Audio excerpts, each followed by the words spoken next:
Cedar Creek es una iglesia amiga que está ubicada en el norte de Ohio.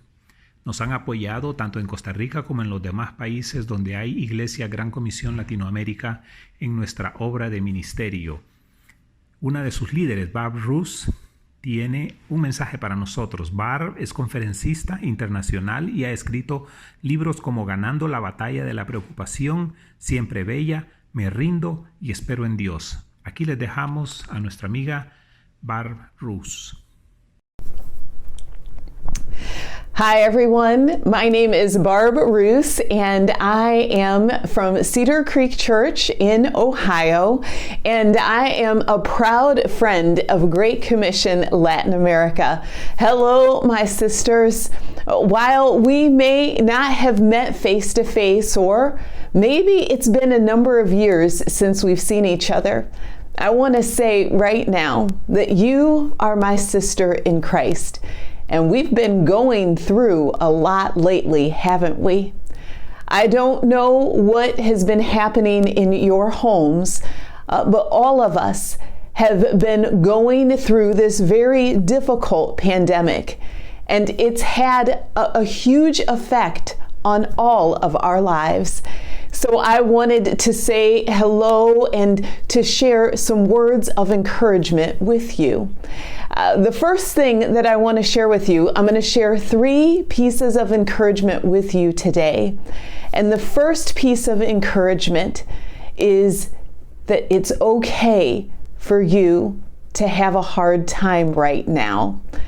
We've never lived through a pandemic before. I am the mother of 3 adult daughters, and they all live in different places. And sometimes they come to me and they ask for advice during the pandemic. But you know, sometimes I don't know what to tell them because I'm still trying to figure it out for myself. And so it's okay if there are times when you feel overwhelmed, or you just feel like crying or eating lots of snacks. It's okay because we've never lived through something like this before. The second thing that I want to share with you is that God has not forgotten you. I know that the days can feel very scary. Some of you are at home because you've lost your jobs.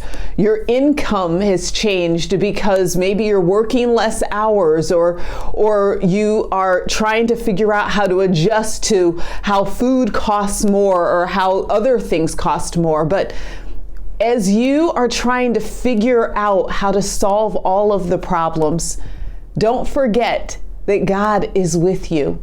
One of my very favorite verses is Joshua chapter 1, verse 9. And it says this, "Have I not commanded you? Be strong and courageous. Do not be afraid. Do not be discouraged. For the Lord your God is with you wherever you go." Right now, I want you to do something for me. And you can do this wherever you're watching at, but I want you to just stop for a moment and close your eyes and take a deep breath. Just breathe in with me. And let that breath out. Now I want you to say, God is with me right now. I want you to just say those words. God is with me right now. And now I want you to take another deep breath, and I want you to say those words as you are taking that deep breath. God is with me right now.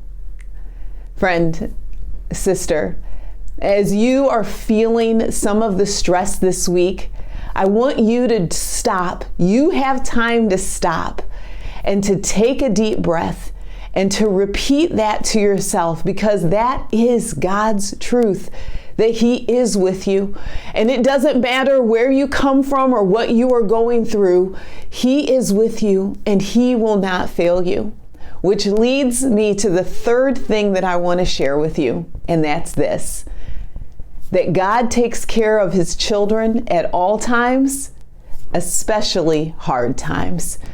We are in a very hard time right now, but I draw encouragement from the story of the Israelites in Exodus chapter 16. This is the story where the Israelites had been in the wilderness for just a very short period of time, and they were afraid because they didn't have food to eat.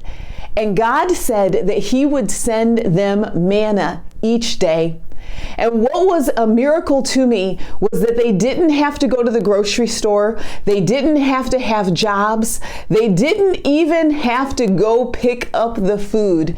God was going to provide what they needed each and every day. And He wasn't going to provide for just a few days. They were in the wilderness for 40 years. And some of the time they were in the wilderness was because they weren't faithful to God. But He was always faithful to them. And so I want you to remember today that you don't have to be perfect for God to be faithful to you. He wants you to be faithful to Him because He doesn't want you to live in fear, but that He takes care of His children at all times, even hard times. His manna is His provision for what you need for today. And it may not come like you think that it should come, but it is still God's provision nonetheless. So look for how God is providing for you today. So that's the encouragement that I want to share with you. My sisters, I am praying with you and I am praying for you. And right now I am sending you a giant hug from me to you. You're going to get through this, my friend. Stay encouraged.